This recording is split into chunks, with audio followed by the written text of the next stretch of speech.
আকাশটা যেন থম মেরেছিল দুপুর থেকেই। ভ্যাপসা গরম, দম বন্ধ করা একটা অস্বস্তি চারিদিকে।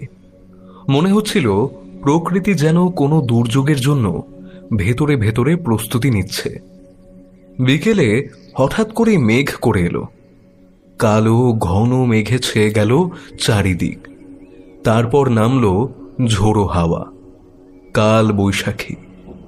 সেদিন দপ্তর থেকে বেরিয়ে আমি যখন ট্রাম ধরবার জন্য ট্রাম ডিপোতে দাঁড়িয়ে, তখন আমি দেখলাম একটা পুরনো ভাঙা মন্দিরের সামনে কিশোরীকে। কি ভায়া, এই ঝড় বাদলের মধ্যে তুমি এখানে? আমি জিজ্ঞেস করলাম। কিশোরী আমার দিকে তাকিয়ে বলল, ও তুমি? ভালোই হলো। আমি তারানাথের কাছে যাচ্ছিলাম। কি আর করবো, এইরকম বাদলা মরশুমে ঘরে মন টিকতে চায় না। আর তাই কিছু রোমাঞ্চকর ভৌতিক গল্প শোনার লোভে ঝড় বৃষ্টির তোয়াক্কা না করেই বেরিয়ে পড়েছিলাম। তা বলি, তুমিও কি চাও না যে কি আমার সাথে ঠাকুরমশাইয়ের কাছে তোমার আমার দুজনেরই সন্ধেটা আজ বেশ জমে উঠুক? কিশোরীর প্রস্তাবটা মন্দ ছিল না, আর তাই আমিও রাজি হয়ে গেলাম। এরপর মটলেনগামী একটা ট্রামে উঠে পড়লাম আমরা দুজন। ট্রামের জানলার বাইরে তাকিয়ে কিশোরীর দিকে ফিরে মৃদু হেসে বললাম, দেখেছো ভায়া, কেমন ঘন কালো মেঘ করেছে আকাশটা। মনে হচ্ছে যেন এখনই ঝাঁপিয়ে পড়বে। কিশোরী জানালার কাঁচের দিকে চোখ রেখে বলল, হ্যাঁ বিভূতি, একটু ভয় করছে, আবার দেখতেও বেশ লাগছে। ওই দেখো, দূরে বিদ্যুতের ঝলকানি। আমি কিশোরীকে বললাম, ওই দেখো, ধর্মতলার মোড়ে কেমন জল জমে গেছে। লোকজন ছাতা মাথায় ছুটোছুটি করছে। আর ওই যে ওই পুরনো বাড়িগুলো দেখেছ? বৃষ্টির ধারায় কেমন যেন আরো রহস্যময় লাগছে না? কিশোরী মুগ্ধ হয়ে দেখছিল। হ্যাঁ, আমার তো মনে হচ্ছে যেন কোনো গল্প শুনছি। ট্রাম তারানাথের মঠ লেনের দিকে এগিয়ে চলেছে, আর আমিও কিশোরী মুগ্ধ চোখে দেখছি কলকাতার বর্ষণ মুখর সন্ধ্যা। বৃষ্টির প্রতিটি ফোঁটা যেন আমাদের মনে এক নতুন অনুভূতি জাগিয়ে তুলছে। ট্রামটা তখন ধর্মতলা স্ট্রিট ধরে ক্যাঁ ক্যাঁ করতে করতে এগোচ্ছে। আমি আর কিশোরী পাশাপাশি বসেছিলাম। বাইরে তখন ধুমধুমার কাণ্ড। রাস্তার ধুলোবালি শুকনো পাতা ঘূর্ণি খাচ্ছে, গাছপালাগুলো পাগলের মতো দুলছে। বিদ্যুতের তারগুলো থেকে কেমন একটা হিসহিস আওয়াজ আসছে। চারদিকে অন্ধকার, যেন সন্ধ্যা নেমে এসেছে অসময়ে। কোনো মতে আমরা তারানাথের গলির মুখে নামলাম। ঝড় তখন একটু কমেছে, তবে বৃষ্টির ছাঁট তখনও লাগছে। একটা সরু অন্ধকার গলি ধরে আমরা হাঁটতে লাগলাম। দুপাশে পুরনো জীর্ণ বাড়ি, কেমন একটা স্যাঁতস্যাঁতে গন্ধ ভেসে আসছিল। গলির শেষ মাথায় একটা পুরনো উঁচু দেওয়াল ঘেরা বাড়ি। দরজাটা পুরনো কাঠের, লোহার ভারী কড়া লাগানো। আমি কড়াতে হাত লাগিয়ে 2-3 বার নাড়লাম। ভেতরের নিস্তব্ধতা যেন আরো গাঢ় হয়ে উঠল। কিছুক্ষণ পর দরজার ওপাশে পায়ের আওয়াজ পাওয়া গেল। খটখট করে কাঠের খড়মের শব্দ। ধীরে ধীরে দরজাটা খুলল। আবছা আলোয় দেখলাম সামনে দাঁড়িয়ে তারানাথ তান্ত্রিক। এসো। তারানাথ গম্ভীর স্বরে বললেন। তার কণ্ঠস্বরে কেমন একটা কর্তৃত্ব মেশানো। আমরা দুজন সন্তর্পণে ভেতরে ঢুকলাম।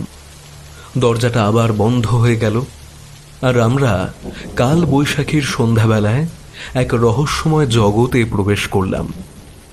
বাইরে তখন কাল বৈশাখী ঝড়ের শনশন শব্দ আবার শুরু হয়েছে, আর সেই সঙ্গে ঘন ঘন মেঘের গুরুগম্ভীর ধ্বনি মিশে গিয়ে আজকের শহর কলকাতার সন্ধ্যাকালীন পরিবেশ বেশ রোমাঞ্চকর হয়ে উঠেছিল। আমি আর আমার বাল্যবন্ধু কিশোরী সেন ঠাকুর মশাই তারানাথ তান্ত্রিকের মঠ লেনের বাড়িতে গরম চা আর তেলে ভাজা দিয়ে নিজেদের বৈশাখের সন্ধ্যার গল্পের আসর বেশ ভালোই জমিয়ে তুলেছিলাম। আর ঠাকুর মশাই মানেই রোমাঞ্চকর ভৌতিক অভিজ্ঞতার এক সুবিশাল ভাণ্ডার, আর সেই ভাণ্ডার কুবেরের ঐশ্বর্যের ভাণ্ডারকেও যেন ছাপিয়ে যায়। সেদিন ঠাকুরমশাইকে আমি আর কিশোরী বলেছিলাম, ঠাকুরমশাই, বর্তমান নবজাগরণ তথা আধুনিক বিশ্বে যখন আমরা বসবাস করছি, বিজ্ঞান এবং বিজ্ঞানীদের আশীর্বাদ ধন্য হয়ে যখন আমরা সকল কুসংস্কার, অন্ধবিশ্বাস এবং অবাস্তব চিন্তাভাবনাকে নিজেদের জীবন থেকে বিতাড়িত করতে পেরেছি, তখন অন্যদিকে আজও আমাদের কানে তন্ত্রমন্ত্র, জাদুটোনা, বশীকরণ, মারণ, উচ্চাটনের মতো কালা জাদুর কথা এবং এদের অস্তিত্ব আর ভয়াবহতা বিশ্বাস করাতে বাধ্য করে যে বিজ্ঞান আর যুক্তির বাইরেও এমন একটা জগৎ আছে যেটার রূপ, রস, গন্ধ, বর্ণ কোনো কিছুই আমাদের ইন্দ্রিয় গ্রাহ্য নয়। ঠাকুরমশাই, আজকে কালবৈশাখী ঝড়ের এই বর্ষণ মুখর সন্ধ্যায়, এই হ্যারিকেনের আবছা আলো আধারিতে আমি আর কিশোরী আপনার কাছ থেকে কালো জাদুর ভয়াবহতার উপর কাহিনী শুনতে চাই। আপনি আমাদের আজ আপনার জীবনের ঘটে যাওয়া এমনই একটি কাহিনী শোনান। আমরা আজ সেই কাহিনী শুনব। আমার এই কথায় কিশোরীও সম্মতি জানিয়ে দিল। আর এবার ঠাকুর মশাই সিগারেটে একটা লম্বা টান দিয়ে অবশিষ্টাংশটা ছাইদানি হিসেবে ব্যবহৃত নারকেলের মালাটায় গুঁজে দিয়ে যেই কিছু বলতে যাবে, অমনি তক্তপোষের পাশের বন্ধ জানলাটা সশব্দে খুলে গেল, আর একরাশ শীতল ঝোড়ো হাওয়া শোঁ শোঁ শব্দে প্রবেশ করল ঘরে। আর সেই সঙ্গে হ্যারিকেনের শিখাটা দপ করে নিভে গেল, আর ঘরটা ঢেকে গেল নিকষ কালো অন্ধকারে। তারানাথ ওই অন্ধকারে কোনো মতে দেশলাই দিয়ে হ্যারিকেনটা জ্বালিয়ে বললেন, বহু বছর আগের কথা বিভূতি। তারানাথ গভীর স্বরে বললেন, এই বর্ধমান অঞ্চলের এক অভিশপ্ত গ্রামে আমি গিয়েছিলাম। গ্রামটি তখন মণিকর্ণিকা ভৈরবী নামের এক ভয়ঙ্কর কালো জাদুকারীর অভিশাপে জর্জরিত। এই ভৈরবী আমার পূর্ব পরিচিত, কারণ আমি আর ভৈরবী কোনো এক সময় সব সাধনা শেখার জন্য বীরভূম জেলার এক প্রত্যন্ত গ্রামের শ্মশানে গিয়েছিলাম। তখন ভৈরবী আমারই সতীর্থ ছিল। বলতে পারো আমি আর ও ছিলাম একই গুরুর শিষ্য। কিন্তু যেমন হাতের 5টা আঙুল সমান হয় না, ঠিক তেমনই দুজন শিষ্যের মধ্যেও পার্থক্য থাকে। কেউ চায় বিদ্যা অর্জন করে জনমানুষের উপকার করে, আবার কেউ চায় নিজেই সর্বে সর্বা হয়ে কর্তৃত্ব করতে। আর সেইবার ঠিক সেটাই হয়েছিল। ভৈরবী গুরুদেবকে ঠকিয়ে গুরুদেবের সকল গোপন বিদ্যার পুঁথি পুস্তক সমূহ চুরি করে পালিয়ে যাওয়ার চেষ্টা করেছিল। কিন্তু আমি ওকে ধরে ফেলি হাতে নাতে। আমি বলেছিলাম, ছি মণিকর্ণিকা, তোমার লজ্জা করে না? যে পাত্রে খাচ্ছ সেই পাত্রে ছিদ্র করছো। গুরুদেবের একান্ত গোপনীয় এইসব পুস্তক চুরি করলে কি করে তুমি? তোমার এত লোভ, ক্ষমতা লোভের। আমার কথা শুনে ভৈরবী রাঙা চোখে আমার দিকে তাকিয়ে গর্জন করে বলেছিল, তারানাথ, তোর এত বড় সাহস হয় কি করে যে তুই আমাকে, ভৈরবী মণিকর্ণিকাকে ঠিক ভুলের উপদেশ দিচ্ছিস? কৈফিয়ত চাইছিস তুই? শুনে রাখ তারানাথ, এই বিদ্যা আমি অর্জন করবই, কেউ আমাকে আটকাতে পারবে না। আর বাকি রইল ওই বুড়োটার কথা। তাহলে তোকে বলে রাখি, এখানে তোর আসার আগে কুটিরে ওই বুড়োটার জীবনের শেষ দৃশ্যটা করে এসেছি। তোর মতন ওই বুড়োটাও এসেছিল আমাকে বাধা দিতে, কিন্তু হায় রে, এখন নিজেই সে পরপারে চলে গেছে। যদি প্রাণে মরতে না চাস তাহলে সরে যা, তুই আমার সামনে থেকে দূর হয়ে যা তুই। এরপর মণিকর্ণিকা আমাকে এক লাথি দিয়ে মাটিতে ফেলে নিজের তীব্র বেগে শ্মশান ভূমি ছেড়ে বেরিয়ে চলে গেল। আমি পরে কুটিরে ফিরে গিয়ে দেখলাম শয়তানটা গুরুদেবের ধর থেকে মাথাটা আলাদা করে দিয়ে মেরে ফেলেছে, আর সারা কুটিরে রক্তের বন্যা চলে গেছে। সেদিনের পর থেকে আমি আর কখনো ভৈরবী মণিকর্ণিকাকে দেখিনি, কিন্তু ওর নামটা আমি ভুলতে পারিনি। এরপর জীবনের বিভিন্ন চড়াই উতরাই অতিক্রম করেছিলাম। তন্ত্র সাধনারও জগতে বিবিধ ভয়াবহ দিকও প্রত্যক্ষ করেছিলাম আমি। এইভাবেই আমি হয়ে উঠেছিলাম তারানাথ তান্ত্রিক। সেই সব কথা তো তোমাদের আগেই বলেছিলাম আমি। এত অবধি বলে একটু থামলেন ঠাকুর মশাই। আবার পর মুহূর্তেই উনি বললেন, ভৈরবী মণিকর্ণিকা এই কয়েক বছরে প্রভূত শক্তির অধিকারী হয়ে উঠেছিল। সেই বীরভূমের শ্মশান থেকে বেরিয়ে মণিকর্ণিকা সুদূর বারাণসীর প্রসিদ্ধ তন্ত্র সাধনার পীঠ হরিশ্চন্দ্র ঘাট এবং মণিকর্ণিকা ঘাটে নিজের সাধনার স্থল তৈরি করেছিল।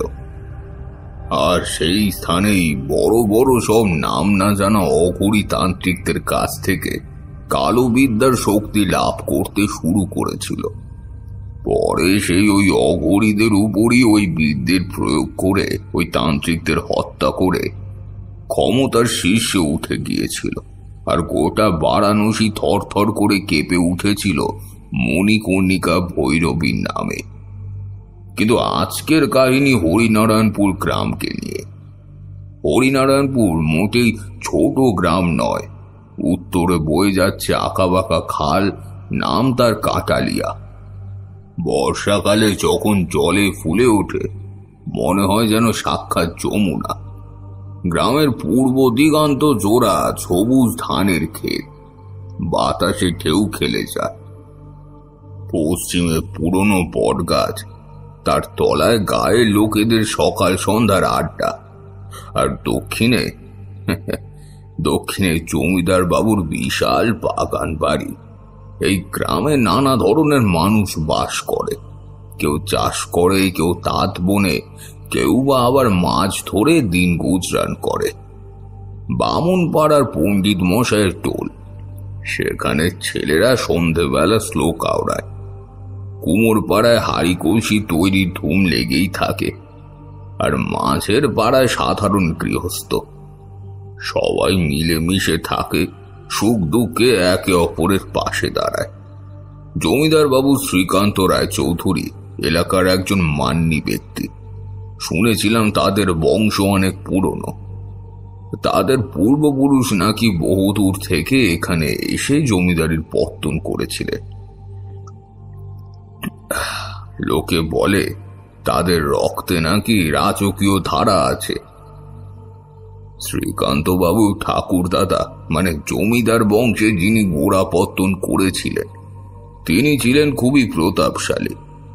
প্রজাদের কাছে তিনি যেমন কঠোর ছিলেন, তেমনি বিপদে আপদে তাদের সাহায্যও করতেন।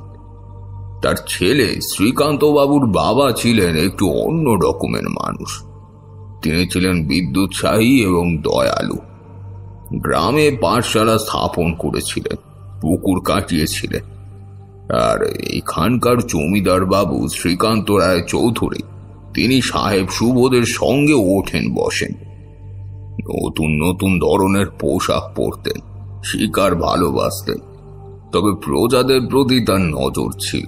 তবে হ্যাঁ, একটা কথা না বললেই নয়, জমিদার বাড়ির অন্দরমহলের খবর বড় একটা বাইরে আসে না। শুনেছি কর্তার বিধবা দিদি আছেন, তিনি নাকি খুব রাশভারী মহিলা। আর ছোট ছেলেটি অরূপ, সে তো কলকাতার কলেজে পড়ে। কালে ভদ্রে গ্রামে আসে আর এসেই আবার চলেও যায়। এটা হলো আমাদের হরিনারায়ণপুর আর আমাদের জমিদার বাবুর বংশের মোটামুটি কথা। হরিনারায়ণপুর গ্রামের এই শান্ত নিরিবিলি পরিবেশে যখন সকলে নিজেদের জীবন খুব ভালো করে যাপন করছিল, ঠিক সেই সময় দুর্যোগের কালো মেঘ অশনি সংকেত নিয়ে এলো ওদের জীবনে।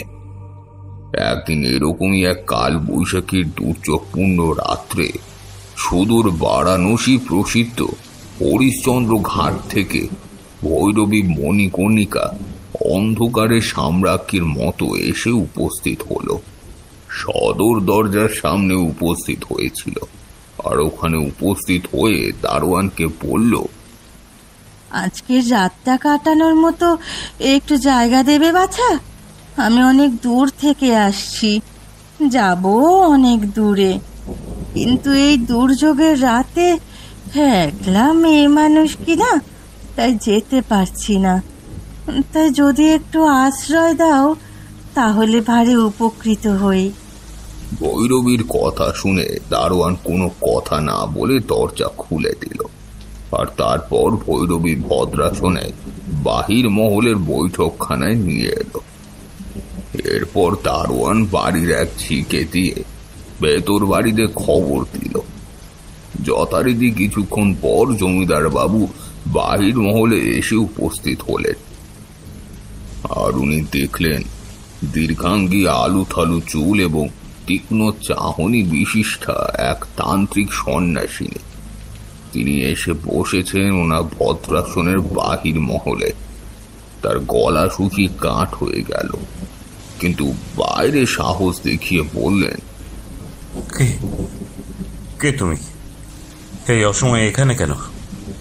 ভৈরবী হেসে উঠলেন। সে হাসি যেন বরফের কুঠার। তোমার মঙ্গল কামনায় এসেছে জমিদার, তবে খালি হাতে তো আর আসা যায় না। এই বলে সে নরমুন দুটি উঁচু করে ধরলেন। ভয়ে পিছিয়ে গেলেন জমিদার বাবু। অনিচ্ছা সত্ত্বেও জমিদার বাবু কিসের এক অমোঘ আকর্ষণে ভৈরবীকে ভেতর মহলে নিয়ে এলেন এক চাকরের সাথে। আর তারপর দোতলার সবচেয়ে বড় পূব দিকের ঘরটা খুলে দিলেন।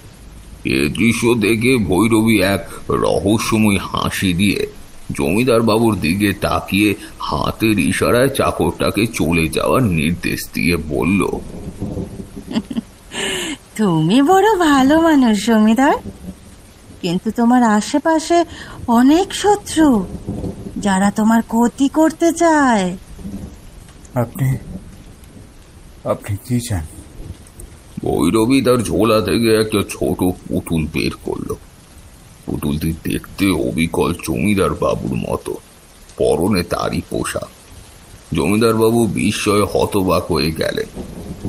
এই পুতুলটি এখন থেকে তোমার ভাগ্য নিয়ন্ত্রণ করবে, ভৈরবী বলল, তার কণ্ঠস্বরে এক মাদকতা।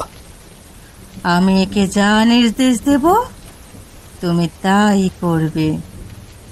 জমিদার বাবু প্রতিবাদ করতে চাইলেন, কিন্তু তার মুখ দিয়ে কোনো কথাই বের হলো না। তার শরীর যেন অবশ হয়ে আসছিল।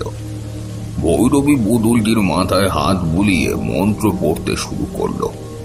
তার কণ্ঠস্বর ক্রমশ উচ্চ গ্রামে পৌঁছালো। চারপাশের বাতাস যেন ভারী হয়ে উঠল।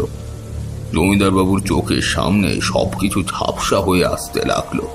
তার মনে হলো তার ইচ্ছা শক্তি ধীরে ধীরে কেউ যেন কেড়ে নিচ্ছে। তিনি অসহায়ের মতো অনুভব করতে লাগলো। কিছুক্ষণ পর ভৈরবী মন্ত্র থামালো। পুতুলটি হাতে নিয়ে সে জমিদার বাবুর দিকে তাকালো। তার চোখ দুটো জ্বলছিল। এখন থেকে তুমি আমার হাতের ক্রীড়নক জমিদার। ভৈরবী শীতল স্বরে বলল, যা বলবো তাই শুনবে, কোনো অবাধ্যতা সহ্য করা হবে না। জমিদার বাবু কাঠ হয়ে দাঁড়িয়ে রইলেন। তার মুখের পেশিগুলো শক্ত হয়ে গিয়েছিল, চোখের দৃষ্টি শূন্য।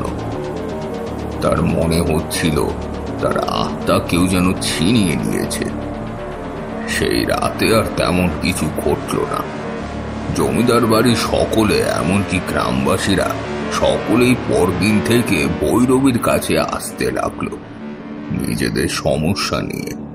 আর ভৈরবীও নিজের তন্ত্রবিদ্যার মাধ্যমে সেই দুর্বল মনকে আকৃষ্ট করে নিতে লাগলো। ভৈরবী এখন হরিনারায়ণপুরের জমিদার বাড়ির সর্বে সর্বা। জমিদার শ্রীকান্ত রায় চৌধুরী তার হাতের পুতুল। তার প্রতিটি নির্দেশ অক্ষরে অক্ষরে পালন করে। একদিন সকালে জমিদার বাবুর গ্রামের চণ্ডী মণ্ডপে এসে দাঁড়ালেন। তার চোখে সেই নিষ্প্রাণ দৃষ্টি, মুখে কোনো অভিব্যক্তি নেই। গ্রামের মাতব্বর গোবিন্দ মণ্ডল এগিয়ে এসে কর্তাবাবু শরীর কেমন আছে জিজ্ঞেস করলেন। ওনার কথা শুনে জমিদার বাবু বললেন, আমি ঠিক আছি। মা ভৈরবী এসেছেন আমাদের গ্রামে। তিনি চান গ্রামের উন্নতি হোক, সকলের মঙ্গল হোক। ঠিক সেই সময় ভৈরবী সেখানে উপস্থিত হলো। তার পরনে লাল পোশাক, গলায় রুদ্রাক্ষের মালা, কপালে সিঁদুর তিলক, তার চোখে তীক্ষ্ণ দৃষ্টি। গম্ভীর স্বরে ভৈরবী বললেন, আমি এসেছি তোমাদের রক্ষা করতে গ্রামবাসীরা। এই গ্রামের ওপর অনেক অশুভ শক্তির নজর পড়েছে। আমি আমার জাদু দিয়ে সেই সব দূর করব। তবে তার জন্য তোমাদের সকলের সাহায্য একান্ত প্রয়োজন। গ্রামের মহিলারা ভয়ে একে অপরের দিকে তাকালে। কি করতে হবে তাদের, সেই প্রশ্ন করলেন বৃদ্ধ হরিহর বিশ্বাস। ভৈরবী নিজের তর্জনী আকাশের দিকে তুলে আদেশের ভঙ্গিতে বললেন, প্রথমত, এই গ্রামের মন্দিরের সমস্ত সোনাদানা আমার হাতে তুলে দিতে হবে। দেবতাকে রক্ষা করতে গেলে আগে আমাকে শক্তিশালী হতে হবে। আর জমিদার রমাকান্ত আমার আদেশ পালন করবেন। তিনি যা বলবেন সেটাই তোমাদের মেনে চলতে হবে। জমিদার বাবুর দিকে তাকিয়ে ভৈরবী মুচকি হাসল। ভৈরবীর কথায় সম্মতি জানিয়ে জমিদার বাবু ওই দিকে তার ভঙ্গিতে তর্জনী তুলে সকলের দিকে নির্দেশ করে বললেন, তোমরা মায়ের কথা শোনো, এটাই তোমাদের সকলের জন্য ভালো। গ্রামবাসীরা হতমম্ব হয়ে গেল। এই সেই শ্রীকান্ত রায় চৌধুরী, যিনি সর্বদা গ্রামের মানুষের পাশে ছিলেন। আজ তার কণ্ঠে এমন কর্তৃত্বর সুর। এরপর থেকে হরিনারায়ণপুরে ভৈরবীর কালো জাদুর প্রভাব স্পষ্ট হতে শুরু করলো। জমিদার বাবুর নির্দেশে গ্রামের পুরনো মন্দির ভেঙে সেখানে ভৈরবীর পুজোর বেদি তৈরি হলো। গ্রামবাসীরা ভয়ে প্রতিবাদ করার সাহস পেল না। একদিন গ্রামের কৃষক রাম আর তার জমির ধান বিক্রি করে কিছু টাকা এনেছিল। রাতে তার বাড়িতে চুরি হলো। সকালে রাম কাঁদতে কাঁদতে জমিদারের কাছে এসে বলল তার সব টাকা চুরি হয়ে গেছে। রামের এই কথা শুনে জমিদার বাবু নির্বিকার ভাবে বললেন, মায়ের ইচ্ছা, হয়তো তোমার আরো বেশি দান করা উচিত ছিল। রাম হতাশ হয়ে ফিরে গেল। এরপর গ্রামে একের পর এক অদ্ভুত ঘটনা ঘটতে শুরু করলো। পুকুরের মাছ মরে যেতে লাগলো, গবাদি পশু অসুস্থ হতে লাগলো, ফসল নষ্ট হতে শুরু করলো। গ্রামবাসীরা বুঝতে পারল এইসব ভৈরবীর কালো জাদুর ফল।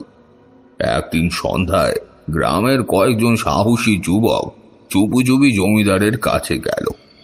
তারা এসে জমিদারকে সোজাসুজি জিজ্ঞেস করল, জমিদার আদৌ কি গ্রামের অবস্থা জানে? তাদের কথা শুনে জমিদার বাবু রাগান্বিত গলায় বলে উঠলেন, তোমরা মায়ের বিরুদ্ধে কথা বলছো? তোমরা জানো না মায়ের কত ক্ষমতা? চুপ করো, নইলে তোমাদের খারাপ হবে। যুবকরা বুঝতে পারল জমিদার বাবু আর আগের মানুষ নেই। ভৈরবী তার মন মস্তিষ্ক সম্পূর্ণভাবে নিয়ন্ত্রণ করছে। হরিনারায়ণপুরের আকাশে ভৈরবীর কালো জাদুর মেঘ ক্রমশ ঘন হচ্ছিল। গ্রামবাসীরা অসহায় বোধ করছিল, কিন্তু তাদের মনে ক্ষীণ হলেও প্রতিরোধের আগুন জ্বলছিল। তারা বুঝতে পারছিল তাদের নিজেদের গ্রামকে বাঁচাতে হলে এই ভয়ানক মায়াজাল ভেদ করতেই হবে। গ্রামের মহিলারা সন্ধ্যায় নদীর ঘাটে জল আনতে এসে নিজেদের মধ্যে ফিস করে কথা বলছিল। দেখেছিস কাণ্ড? কাল রাতে নাকি বুড়ো গোপালের উঠোনে আগুনের গোলা দেখা গেছে। হ্যালো, আর পরশু রাতে নাকি শ্মশানের দিক থেকে কান্নার আওয়াজ ভেসে আসছিল। আমার তো গা ছমছম করছে। সব ওই ভৈরবী আসার পর থেকে হচ্ছে। আমার তো মনে হয় ও নিশ্চয়ই কোনো খারাপ জাদু করেছে। ক্রমে ক্রমে গ্রামে নেমে এলো হতাশার কালো ছায়া। জমির ফসল শুকিয়ে গেল, পুকুরের মাছ মরে গেল, ঘরে ঘরে কান্নার রোল। গ্রামের মানুষ বুঝতে পারছিল এইসব ভৈরবীর কালো জাদু ছাড়া আর কিছুই নয়। একদিন গ্রামের কয়েকজন সাহসী যুবক জোটবদ্ধ হয়ে ভৈরবীকে প্রতিরোধের চেষ্টা করে, কিন্তু ভৈরবী তার ভয়ানক তন্ত্র শক্তির মাধ্যমে তাদের পরাজিত করে বন্দী করে রাখে। এই ঘটনায় গ্রামের মানুষের মনে ভয় ঢুকে যায়। তারা বুঝতে পারে ভৈরবীকে থামানো সহজ নয়। একদিন রাতে যখন কালবৈশাখী ঝড় আরো প্রবল হয়, গ্রামের মানুষ একত্রিত হয়ে এক চরম সিদ্ধান্ত নিল। তারা ঠিক করলো যে কোনো মূল্যে ভৈরবীকে শেষ করতে হবে। তাদের আর কোনো উপায় ছিল না। সেই ভয়াল রাত গ্রামের মানুষ ভদ্রাসনে পেছনের বাগানের দিকে এগিয়ে গেল। ভৈরবী তখন সেখানে গভীর তন্ত্র সাধনায় মগ্ন ছিল। ঝড়ের গর্জন আর মানুষের মিলিত চিৎকারে আকাশ যেন ফেটে পড়ছিল। গ্রামের মানুষ ভৈরবীকে ঘিরে ফেল। প্রথমে ভয় পেলেও তাদের মনে তখন নিজেদের বাঁচানোর তীব্র আকাঙ্ক্ষা। ভৈরবী তার সকল কালো জাদু প্রয়োগ করার চেষ্টা করেন, কিন্তু জনরোষের কাছে তার তন্ত্র শক্তি হার মানে। ক্রোধিত গ্রামবাসী ভৈরবীকে টেনে হিঁচড়ে বাইরে নিয়ে এলো। তারপর যা ঘটল তা বড়ই মর্মান্তিক। ক্রুদ্ধ জনতা ভৈরবীকে আগুনে পুড়িয়ে মারল। মৃত্যুর আগে ভৈরবী এক ভয়ানক অভিশাপ দিয়ে যায় গ্রামকে। সে চিৎকার করে বলে, তোমরা আমার জীবন কেড়ে নিলে, হ্যাঁ, এর ফল তোমরা ভোগ করবে। এই গ্রাম ধ্বংস হবে। এখানে আর কেউ সুখে শান্তিতে বাস করতে পারবে না, কেউ না।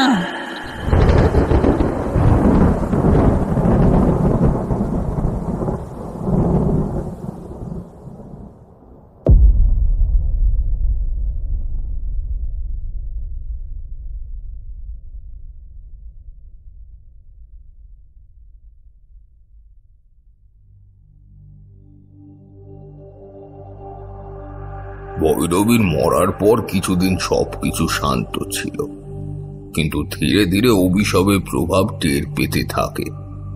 গ্রামে একের পর এক খারাপ ঘটনা ঘটতে লাগলো। মহামারী দেখা দিল, বহু মানুষ মারা গেল। যারা বেঁচে রইল তাদের মনে সবসময় একটা অজানা ভয় কাজ করত। জমিদার বাবুর অবস্থাও শোচনীয় হলো। তার ধন সম্পত্তি ধীরে ধীরে শেষ হয়ে গেল, আর তিনি একাকী ও হতাশায় জীবন যাপন করতে লাগলেন। গ্রামটি যেন এক মৃত্যুপুরীতে পরিণত হলো। মানুষজন গ্রাম ছেড়ে চলে যেতে লাগলো। ভৈরবীর আত্মা এই গ্রামে ফিরে এলো এক কৃষ্ণপক্ষের নিশ্চিত্র অন্ধকার বিশিষ্ট রাত্রিতে। কৃষ্ণপক্ষের নিশ্চিত্র অন্ধকারে গ্রামটা যেন আরো রহস্যময় হয়ে উঠেছিল সেইবার। জোনাকি মিটমিটে আলো ছাড়া কোথাও কোনো প্রাণের স্পন্দন ছিল না। হঠাৎ শ্মশান ঘাটের দিক থেকে ভেসে এলো একটা চাপা কান্নার আওয়াজ। বাতাস ভারী হয়ে উঠল এক শীতল স্পর্শে। গ্রামের মানুষ ভয়ে দরজা জানলা আরো শক্ত করে আটকে দিল। তাদের মনে একটাই আতঙ্ক, শয়তান ভৈরবীর অতৃপ্ত আত্মা ফিরে এসেছে। গ্রামের নির্জন পথে দেখা গেল সেই রহস্যময়ী নারী মূর্তির অবয়বকে। লম্বা চুল, রক্তচক্ষু আর বিকৃত হাসি দেখলেই বুকের রক্ত একেবারে হিম হয়ে যায়। এটাই শয়তান ভৈরবীর অতৃপ্ত আত্মা। ভৈরবীর আত্মা নিশিরাত্রির নিস্তব্ধতায় সুযোগ নিয়ে প্রতিটা ঘরের সামনে গিয়ে বিকৃত স্বরে বলল, দরকল, আমি এসেছি। আমার হিসাব আমি বুঝে নিতে এসেছি। দরকল। ভয়ে তাদের হাত পা ঠান্ডা হয়ে গেল। ভৈরবীর কণ্ঠস্বর শুনে গ্রামের মোড়ল ভয় মেশানো গলায় ঘরের ভেতর থেকে বলল, ভৈরবী, তুমি কেন ফিরে এসেছ? আমরা তো তোমাকে শাস্তি দিয়েছি। ওর এই কথা শুনে গগন বিদারী অট্ট হাসি দিয়ে ভৈরবী বলল, শাস্তি? তোরা আমাকে মুক্তি দিসনি, বরং আমার আত্মাকে আরো যন্ত্রণা দিয়েছিস। আমার সাধনা অসমাপ্ত, আমার প্রতিশোধ নেওয়া এখনো বাকি। রাতের নিস্তব্ধতাকে ভেঙে ভেসে আসে একটা করুণ সুর, যেন দূর থেকে কোনো বাঁশি বাজছে, কিন্তু তার মধ্যে রয়েছে এক গভীর আরতি। গ্রামের মানুষ একে বলে নিশির ডাক। বিশ্বাস করা হয় এই ডাক যে শোনে তার বাড়িতে অশুভ কিছু ঘটতে চলেছে। সে রাতে চাঁদ ঢাকা পড়ে গেছে কালো মেঘে। জঙ্গলের দিক থেকে ভেসে আসা সেই সুর আরো স্পষ্ট হলো। একটি ছোট্ট কুড়ে ঘরের বাইরে বছর বাজেকের একটি শিশু খোকা ঘুমাচ্ছিল। তার মা যশোদা ঘরের ভেতরে কাজ করছিল। নিশির ডাকের করুণ সুর যশোদার কানেও এলো। তার বুকটা ধরাস করে উঠল। অজানা আশঙ্কায় মনটা ভরে গেল। ধীরে ধীরে সুরটি কুড়ে ঘরের কাছে এসে থেমে গেল। বাইরের আবছা অন্ধকারে একটি আবছা মূর্তি দেখা গেল। লম্বা শীর্ণ, পরনে লাল শাড়ি, মুখের জায়গায় শুধু দুটো জ্বলন্ত চোখ। শয়তান ভৈরবী। ভৈরবী ফিসফিস করে বলে উঠল, খোকা, খোকা। ঘুমন্ত খোকা প্রথমে চমকে উঠল, তারপর ভয়ে তার ছোট মুখটা ফ্যাকাশে হয়ে গেল। সে কিছু বোঝার আগেই ভৈরবী তার শীর্ণ হাত বাড়িয়ে খোকাকে কোলে তুলে নিল। খোকা ভয়ে চিৎকার করতে চেষ্টা করলো, কিন্তু তার গলা দিয়ে কোনো আওয়াজ বেরোলো না, যেন কোনো অদৃশ্য শক্তিতে তার মুখটা বন্ধ করে দিয়েছে। যশোদা ঘরের বাইরে ছুটে এলেন নিশির ডাকের শব্দ শুনে। তিনি দেখলেন তার চোখের সামনে ভৈরবী খোকাকে কোলে তুলে নিয়ে জঙ্গলের দিকে হেঁটে যাচ্ছে। সেই দৃশ্য দেখে যশোদা আর্তনাদ করে উঠল। মন্দিরের ভেতরে একটি কালো পাথরের বেদি। বেদির পাশে চলছে রহস্যময় ধোয়া ওঠা আগুন। ভৈরবী বেদির উপর খোকাকে শুইয়ে দিল। খোকার ছোট্ট শরীর ভয়ে কাঁপছিল। তার নিষ্পাপ চোখগুলো আতঙ্কে খেলা করছিল। ভৈরবী তার তীক্ষ্ণ শীতল দৃষ্টি খোকার দিকে স্থির করে বলল, দীর্ঘ প্রতীক্ষার পর আজ আমার পূজা সম্পূর্ণ হবে।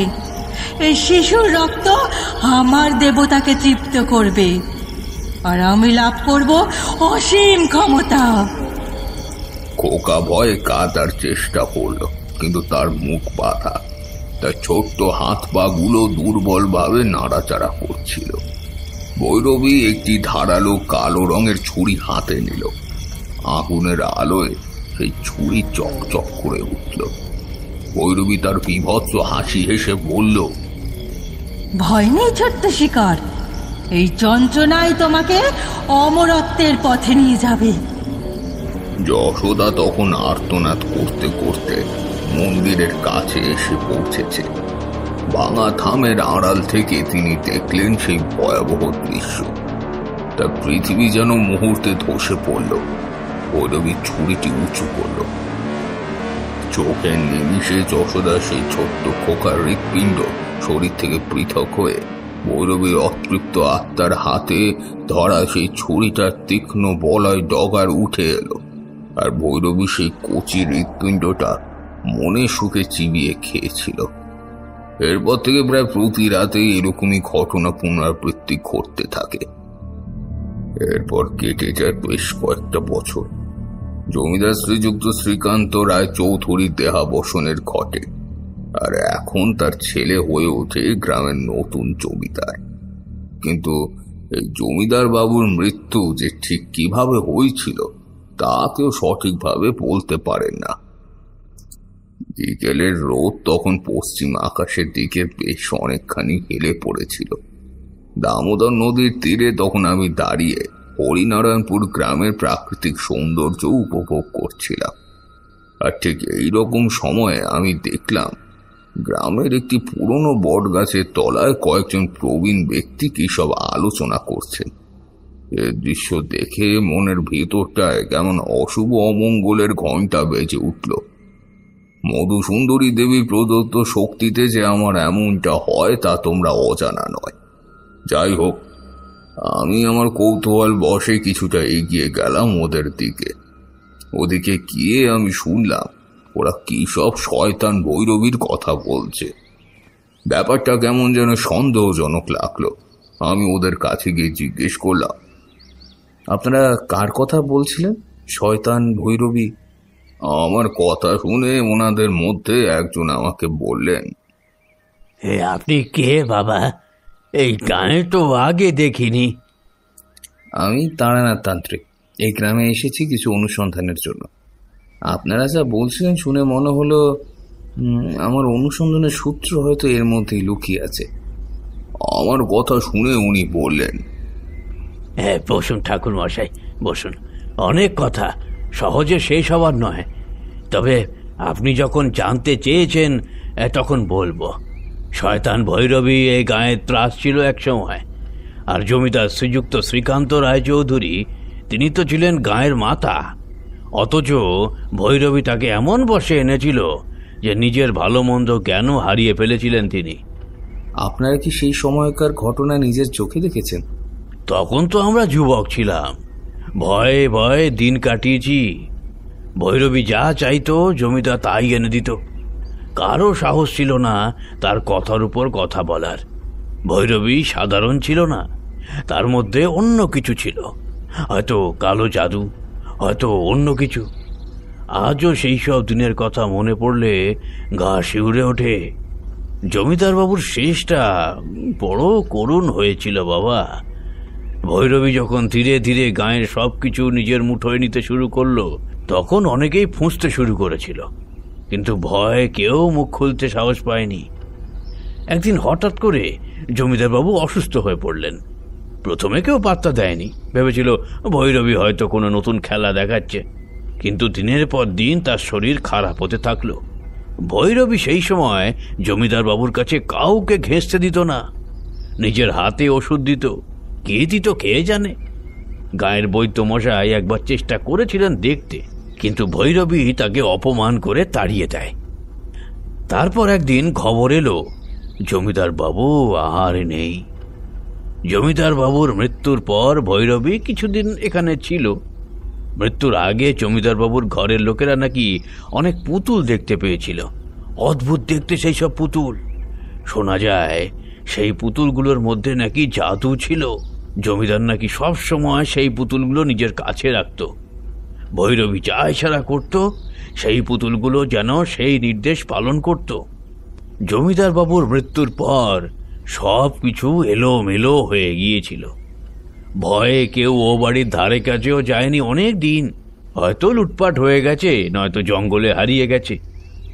পরবর্তীকালে গ্রামের কিছু যুবক আগুনে পুড়িয়ে মারে ওই ভৈরবীকে, কিন্তু ভৈরবী মরবার সময় এই গ্রামকে অভিশাপ দিয়েছিল, যারা তার এই পরিণতি করেছে তাদের বংশে যেন আর কেউ আলো না দেখে। পুরুষরা নাকি অকালে মরবে, আর মেয়েরা তাদের নাকি সারা জীবন চোখের জলে ভাসতে হবে। আমি দীর্ঘশ্বাস ফেলে বৃদ্ধকে বললাম, হ্যাঁ আচ্ছা বাবা, আজ তাহলে আসি। আপনার শরীরে খেয়াল রাখবেন। বৃদ্ধ মাথা নেড়ে সম্মতি জানালো। গ্রামের পথ ধরে আমি পা বাড়ালাম হরিনারায়ণপুরের জমিদার বাড়ির দিকে। বেশ কিছুটা পথ হাঁটার পরে আমি বিশাল ফটক পেরিয়ে জমিদার বাড়িতে ঢুকলাম। তখন সন্ধ্যা নেমে এসেছে। পুরনো দিনের জৌলস আর নেই, তবে বিশালত্ব এখনো সেই আগের মতোই। আমি সদর দরজার সামনে দাঁড়িয়ে দারোয়ানকে বললাম, দারোয়ানজি, দরজাটা একটু খুলে দাও, আমি জমিদার বাবুর সাথে দেখা করতে এসেছি। আমাকে বাড়ির মহলে আসতে দেখে চাকর হরি তাড়াতাড়ি নেমে এলো বাহির মহলে, আর তারপর আমাকে দেখে গড় হয়ে প্রণাম করে নাম পরিচয় জিজ্ঞেস করলো। আমি এক যাযাবর তান্ত্রিক সন্ন্যাসী, তারানাথ জ্যোতির্নবী। ঘুরতে ঘুরতে এই গ্রামে এসেছি। আমার কথা শুনে হরি আমাকে তক্তাপোষের উপর বসতে দিয়ে ভেতর মহলে চলে গেল জমিদার বাবুকে খবরটা দিতে। বেশ কিছুক্ষণ পরে হরি ফিরে এলো বাহির মহলে, আর ওর সাথে একজন মলিন বদন সুপুরুষ ব্যক্তি। দেখে বুঝলাম ইনি জমিদার। জমিদার বাবু আমাকে গড় হয়ে প্রণাম করলেন আর তারপর বললেন, আসুন আসুন ঠাকুরমশাই, কি সৌভাগ্য আমার। আজ আজ বেশ কয়েক বছর পর সাধুর আগমন ঘটল আমাদের এই ভদ্রাসনে। বাবা মশাইয়ের সময় সাধুদের পদধূলি পড়তো এই বাড়িতে, কিন্তু বাবা মশাইয়ের এক আকস্মিক মৃত্যু। আমি ওনার মুখ থেকে কথা কেড়ে বললাম, অরূপবাবু, আপনার বাবার হঠাৎ করে চলে যাওয়া সত্যি অপ্রত্যাশিত। উনি তো বেশ শক্ত সমর্থ ছিলেন শুনেছিলাম এই গ্রামের কয়েকজনের থেকে। হ্যাঁ হ্যাঁ ঠাকুরমশাই, বছরখানেক আগেও দিব্যি কাজকর্ম করতেন। হঠাৎ হঠাৎ একদিন রাতে বুকে অসহ্য যন্ত্রণা শুরু হয়। আমরা কিছু বুঝে ওঠার আগেই সব সব শেষ। কত ডাক্তার কবিরাজ ডাকা হলো, কিন্তু কিছুতেই কিছু হলো না। আর তার উপর ভৈরবী মা। যেন কি? না মানে ওনার মনে হয় সময় হয়ে গিয়েছিল। আমি আর বিষয়টা টানলাম না, কিন্তু মনের ভেতর আবারও সেই নাম ভেসে উঠল, ভৈরবী। এই ভৈরবীর রহস্য উন্মোচন করার তাগিদ মনের ভেতর প্রকটিত হয়ে উঠল। এরপর আমি হরিকে যেতে বললাম, আর তারপর আমি অরূপ বাবুকে বললাম, জমিদার বাবু, এখানে আসবার সময় গ্রামের কয়েকজনের কাছ থেকে আমি ভৈরবীর কথা আর আপনার বাবার কথা শুনেছিলাম। দেখুন বাবু, আপনি কলকাতা শহরের কলেজ থেকে পড়াশোনা করেছেন, বহু নামকরা ডিগ্রিও আপনি অর্জন করেছেন, আর তাই হয়তো আপনার কাছে এইসব জিনিস নিছকই রূপকথার গল্পের মতো অবাস্তব। কিন্তু কর্তা, এইসব কোনো কিছুই অবাস্তব নয়। এটাই সত্যি, আমাদের গ্রাম অভিশাপগ্রস্ত, আর আপনার বাবার মৃত্যু এই অভিশাপের চরতেই হয়েছিল। ভৈরবী নিজে অতৃপ্ত বাসনা নিয়ে মরেছিল, তাইও প্রতিশোধ নিয়েছে আপনাদের মারার। আমার কথা শেষ হতে না হতেই জমিদার বাবু আবার আমাকে বললেন, ঠাকুরমশাই, প্রথম দিকে এইসব আমি বিশ্বাস করতাম না, কিন্তু বাবা মশাইয়ের অস্বাভাবিক আচরণ, ভৈরবী মণিকর্ণিকার এই বাড়িতে আগমন, আর গ্রামের মানুষের হাহাকার, এই সব কিছু আমার সকল যুক্তি তর্ককে এক লহমায় শেষ করে দেয়। ঠাকুরমশাই, আপনি আপনি আমাদের রক্ষা করুন। আমরা সকলেই বাঁচতে চাই। আমি আমার প্রজাদের রক্ষা করতে চাই। এই বলে জমিদার বাবু চলে গেল ঘর থেকে। জমিদার বাবুর মুখ থেকে মণিকর্ণিকা নামটা শোনার পর আমার মুখটা বিবর্ণ হয়ে গিয়েছিল, কারণ আমি আগেই বলেছি এই নামটা এই তন্ত্র সাধনার জীবনের সাথে ওতপ্রোতভাবে জড়িত। ভৈরবী মণিকর্ণিকার মতো নিজ নিম্ন শ্রেণীর তন্ত্রের অধিকারিণীরা যে কতটা ভয়ঙ্কর হতে পারে তা কিছু নিদর্শন আমি দেখেছিলাম আর এখানে এসে শুনেছিলাম। আমি তখন মনে মনে ঠিক করে নিয়েছিলাম, যে করেই হোক আগামীকাল রাত্রিতে শেষবারের মতো ওই ভৈরবীর মুখোমুখি হব, আর ওকে ওর ওই পাপময় অতৃপ্ত আত্মার জীবন থেকে মুক্তি দেব। এরপর সেই রাতে তেমন কিছুই হলো না। পরদিন সকালে আমার ঘুম ভাঙল কিছু নারী পুরুষের সমবেত কান্নার শব্দে। আমি তাড়াতাড়ি ঘর থেকে বেরিয়ে এলাম, তারপর সিঁড়ি দিয়ে নেমে এলাম বাহির মহলের উঠোনে, আর সেখানে গিয়ে দেখলাম কয়েকজন যুবক আর কিছু মেয়েরা এসেছে। উঠোনের ঠিক মাঝে পরপর 4টে বিকৃত শিশুর মৃতদেহ পড়ে রয়েছে। জমিদার বাবু স্তব্ধ হয়ে দাঁড়িয়ে আছেন ওদের সামনে। ওরা কাঁদতে কাঁদতে বলল, কর্তা, সেদিন আপনি আপনাদের এই গ্রাম ছেড়ে যেতে দিননি। আমরা বারবার বলেছিলাম কর্তা, এই গ্রামে ভূত আছে, এই গ্রামে থাকলে আমাদের জীবন নরক হয়ে যাবে, কিন্তু আপনি শোনেননি। আর দেখুন আজ কি হলো আমাদের। পারবেন কর্তা আমাদের বুকের ধন, আমাদের এই মৃত সন্তানদের আমাদের কোলে ফিরিয়ে দিতে? আমি জমিদার বাবুর কাছে গিয়ে দাঁড়াতেই জমিদার বাবু আমাকে বললেন, আর পারছি না ঠাকুরমশাই, এই ঘটনা এখন নিত্যদিনের ঘটনা হয়ে দাঁড়িয়েছে। এর থেকে পরিত্রাণ পাওয়ার অনেক চেষ্টা করেছি, কিন্তু পারিনি।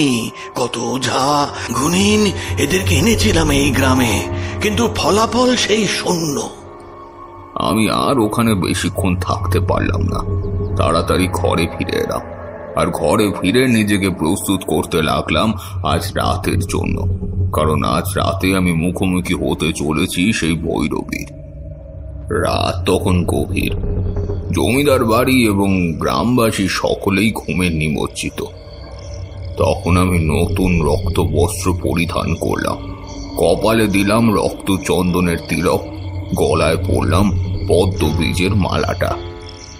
এরপর জমিদার বাড়ির কাছারির বড় ঘরটায় ঢং ঢং করে রাত 12টা বেজে উঠল। আজ আমাবস্যার ঘোর অন্ধকার। জমিদার বাড়ির পেছনের পুকুর ঘাটে কেমন যেন একটা দম বন্ধ করা নীরবতা।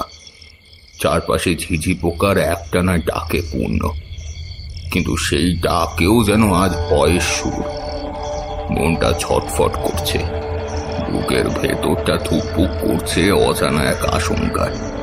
ধীরে ধীরে পা টিপে টিপে সদর দরজা পার করলাম। চারিপাশ অন্ধকার, আশেপাশে কিছুই দেখা যায় না, কেবলমাত্র দূরে শ্মশানের দিক থেকে ভেসে আসা ক্ষীণ আলোটাই পথ দেখাচ্ছে। শ্মশানের পথে গ্রামের মেঠো রাস্তা ধরে হাঁটতে লাগলাম। দুপাশে ঝোপঝাড়, তাদের আবছা আলো ছায়া যেন জীবন্ত হয়ে নড়ছে। রাতের অন্ধকারে চিতাভস্মের স্তূপগুলো যেন দৈত্যের মতো দাঁড়িয়ে আছে, একটা গা ছমছমে নীরবতা চারিদিকে। হঠাৎ একটা তীক্ষ্ণ আর্তচিৎকার, মনে হলো যেন কোনো জীবন্ত মানুষকে ছিঁড়ে খাচ্ছে কেউ। বুকটা কেঁপে উঠল। তারপর আরো কয়েকটা বিকট চিৎকার ভেসে এলো চারিদিক থেকে, যেন অসংখ্য অভিশপ্ত আত্মা তাদের যন্ত্রণা প্রকাশ করছে। আমি মন্ত্র জপতে লাগলাম। আমার স্বর ক্রমশ দৃঢ় হলো, চিৎকারগুলো আরো বাড়তে লাগলো। মনে হলো যেন শ্মশানের মাটি ফুঁড়ে উঠে আসছে তারা। আমার সামনে আবছা অন্ধকারে হঠাৎ দেখলাম একটি নারী মূর্তি ধীরে ধীরে স্পষ্ট হলো।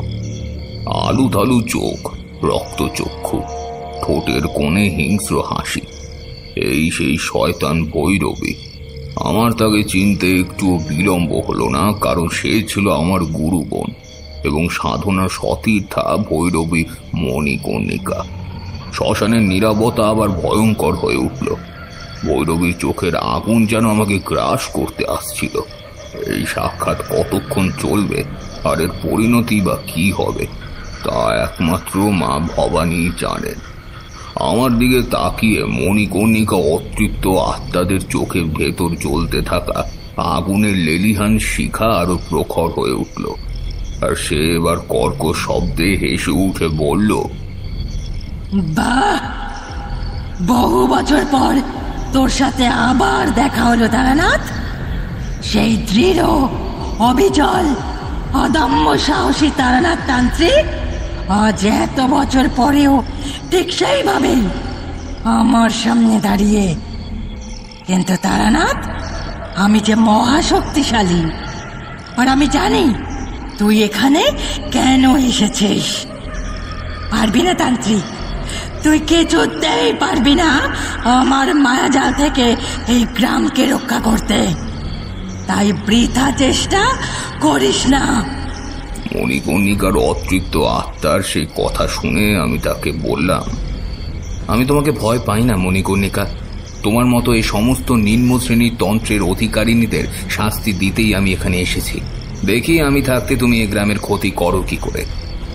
আমি এবার গম্ভীর কণ্ঠে ভৈরবীকে বললাম, ভৈরবী, তোমার কালো জাদু আর কতদিন এই পবিত্র ভূমিকে কুলুষিত করবে? এক ঝলক ঠান্ডা বাতাস বয়ে গেল, আর তার সঙ্গে ভেসে এলো তীক্ষ্ণ হিস হিস করা একটা নারী কণ্ঠ। পবিত্র ভূমি? এই শ্মশান তো মৃত্যুর লীলা ক্ষেত্র। এখানে পবিত্রতা খোঁজা মূর্খামি। সন্তান্ত্রিক, আমার শক্তি এখানে বহুগুণ। তোর দুর্বল মন্ত্র আমার কিচ্ছু করতে পারবে না। তোমার অত্যাচার আর সহ্য করা হবে না। আজ তোমার কালো শক্তির বিনাশ হবে। তর্জনী তুলে ভৈরবী আমাকে বলল, বিনাশ? সামান্য এক মানুষ আমার মতো শক্তির কাছে? তবে দেখ আমার কালো জাদু কি করতে পারে, দেখ তুই। সঙ্গে সঙ্গে ভৈরবী তার হাতের নরকপালটি শূন্যে তুলে ধরল। পাত্রের ভেতর থেকে কুণ্ডলি পাকানো কালো ধোঁয়া আরো ঘন হয়ে ছড়িয়ে পড়ল। সে ধোঁয়ার মধ্য থেকে বেরিয়ে আসতে লাগলো বিভৎস সব আকৃতি, বিভৎস মুখ, ধারালো নখ আর জ্বলন্ত চোখ। তারা ক্ষুধার্ত সাপদের মতো আমার দিকে ধেয়ে এলো। আমি এবার চোখ বন্ধ করে মা মহামায়ার নাম উচ্চারণ করলাম, আর সেই সঙ্গে পদ্মবীজের মালাটা চেপে ধরলাম। মুহূর্তের মধ্যেই আমার চারপাশে এক উজ্জ্বল জ্যোতির্বলয় তৈরি হলো। সেই আলোর স্পর্শে কালো ধোয়ার জীবগুলো আর্তনাদ করে পিছিয়ে যেতে লাগলো। বিস্মিত হয়ে ভৈরবী বলল, একে তোর এই সামান্য আলো আমার সৃষ্টিকে দুর্বল করছে। অসম্ভব, এটা অসম্ভব। হঠাৎ ভৈরবী তার হাত প্রসারিত করলো আর আমার দিকে কালো বিদ্যুতের ঝলক ছুঁড়ে মারল। বিদ্যুতের তীব্রতায় শ্মশানের বাতাস ভারী হয়ে উঠল। আমি দ্রুত সরে যাওয়ায় বিদ্যুতের পাশ দিয়ে চলে গেল, কিন্তু আমার গায়ের বস্ত্রের কিছুটা অংশ পুড়ে গেল। আমি এবার ভৈরবীকে বললাম, এতক্ষণ তুমি তোমার শয়তানি শক্তির পরিচয় দিয়েছ, কিন্তু এবার আমি তোমাকে কিছু দেখাতে চাই। এই বলে আমি আমার কামণ্ডল থেকে জল ছড়িয়ে দিলাম এবং একটি বিশেষ মন্ত্র উচ্চারণ করলাম। সঙ্গে সঙ্গে শ্মশানের মাটি কেঁপে উঠল। আমার সামনে একটি তেজি সিংহ মূর্ত হয়ে উঠল, যার শরীর থেকে সোনালি আলো ছড়াচ্ছিল। সিংহটি গর্জন করে ভৈরবী ও তার কালো ধোয়ার সৃষ্টিগুলোর দিকে ঝাঁপিয়ে পড়ল। শুরু হলো এক ভয়ঙ্কর সংগ্রাম। সিংহের থাবায় কালো জীবগুলো ছিন্ন ভিন্ন হয়ে গেল, আর আমার মন্ত্রের প্রভাবে ভৈরবীর কালো জাদু দুর্বল হতে শুরু করলো। তার চারপাশে থাকা কালো ধোঁয়া মিলিয়ে যেতে শুরু করলো। তার রক্তবর্ণ চোখ ধীরে ধীরে স্বাভাবিক হতে লাগলো, কিন্তু সেখানে দেখা গেল ভয় আর পরাজয় স্পষ্ট ছাপ। ভৈরবী দুর্বল স্বরে বলল, না না না না না, এ হতে পারে না। আমার শক্তি, আমার শক্তি। সিংহটি আমার দিকে তাকালো, যেন আমার আদেশ জানার অপেক্ষা করছে। আমি শান্ত স্বরে বললাম, থেমে যাও। এরপর ভৈরবী আমার পায়ে পদানত হলো। আমি ওর অতীতের ভুলগুলো স্মরণ করিয়ে দিলাম। গ্রামের মানুষের উপর তার অত্যাচারের কথা বললাম। ধীরে ধীরে ভৈরবীর মধ্যে পরিবর্তন হতে দেখা গেল। আমার কথায় ভৈরবীর অন্তরের অনুতাপ ও শোকের সৃষ্টি হলো, আর এবার ও আমায় বলল, তারানাথ, অতীতে আমি পদে পদে বহুবার বহু অন্যায় করেছি। যে বিদ্যা প্রদান করেন সেই গুরুকে আমি হত্যা করেছিলাম, আর ক্ষমতার দম্ভে অন্ধ হয়ে একের পর এক জঘন্য পাপকর্মে লিপ্ত হয়ে নিজের পাপের বোঝা বাড়িয়ে তুলেছিলাম। কিন্তু আর নয় তারানাথ, আর নয়। আমি মুক্তি চাই তারানাথ, মুক্তি চাই। এই অনন্ত অতৃপ্তির যন্ত্রণা আর আমি সহ্য করতে পারছি না। আমার আত্মা দগ্ধ হচ্ছে অনুশোচনায়, কিন্তু সেই অনুশোচনা আমাকে শান্তি দেয় না। আমি কত শত নিরীহ প্রাণ কেড়েছি, কত পরিবার ধ্বংস করেছি। আমার ক্ষমতার দম্ভে আমি অন্ধ ছিলাম। এখন সেই সব আর্তনাদ আমার কানে প্রতিধ্বনিত হয়। আমি তখন ওকে বললাম, তবে কেন তুমি এতদিন ধরে যন্ত্রণা বহন করে চলেছ? কেন মুক্তির পথের খোঁজ করোনি? আমার মনে হয়েছিল আমার পাপ এত গভীর যে কোনো ক্ষমা, কোনো মুক্তি আমার প্রাপ্য নয়। কিন্তু আর পারছি না। সেই অভিশপ্ত জীবন আমাকে তিলে তিলে মারছে। তোর খ্যাতি আমি বহু শুনেছি তারানাথ, শুনেছি তুই পতিতকেও উদ্ধার করতে পারিস। তাই শেষ আশা নিয়ে তোর দ্বারে এসেছি। নিজের সতীর্থায় এহেন অবস্থা দেখে আমি আর স্থির থাকতে পারলাম না। আমি এবার আমার সঙ্গে থাকা গঙ্গা জলের ঘটিটার থেকে কিছুটা জল ওর দিকে ছুঁড়ে মারলাম আর ভগবানের কাছে প্রার্থনা করে বললাম, হে অনন্ত করুণাময়, এই অভাগিনী আত্মা অনুতাপের আগুনে দগ্ধ হচ্ছে, তার অতীতের পাপ ক্ষমা করো এবং তাকে শান্তির পথে চালিত করো। আজ থেকে ভৈরবী তার শয়তানি রূপ ত্যাগ করল, তার আত্মা মুক্ত হোক। তারপর আমি গ্রামে ফিরে সকলকে ওই কথা বললাম। সকলেই খুব আনন্দিত হয়ে উঠেছিল। তারপর আমি ওদের কাছ থেকে বিদায় নিয়ে চলে এলাম বাড়িতে। কাল বৈশাখীর ঝড় ততক্ষণে থেমে গেছে। আকাশ শান্ত, মেঘমুক্ত। হ্যারিকেনের আলোয় তারানাথের মুখে এক প্রসন্ন হাসি দেখা গেল। আমি আর কিশোরী এতক্ষণ মন্ত্রমুগ্ধের মতো ঠাকুর মশাইয়ের কথা শুনছিলাম।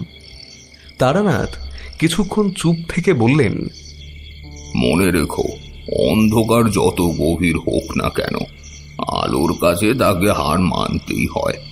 কালো জাদু হয়তো ভয় দেখাতে পারে, কিন্তু সত্যিকারের শক্তি হলো জ্ঞান, ক্ষমতা আর ভালোবাসা। এরপর আমি আর কিশোরী ঠাকুর মশাইয়ের কাছ থেকে বিদায় নিয়ে চলে এলাম বাড়িতে।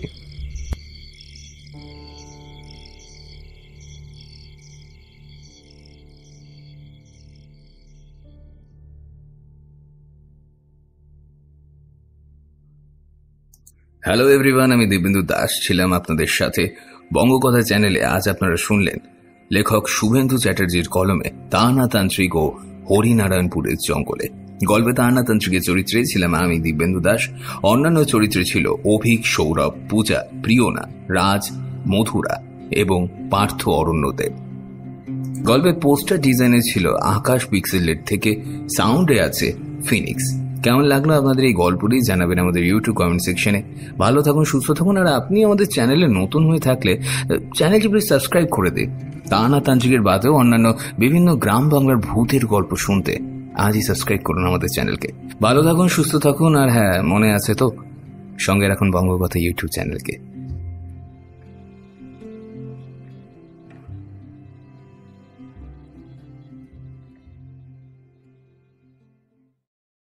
আপনাদের যদি ভিডিওটি ভালো লাগে লাইক অ্যান্ড সাবস্ক্রাইব করে বেল আইকনটা অন করে আমাদের পাশে থাকবেন।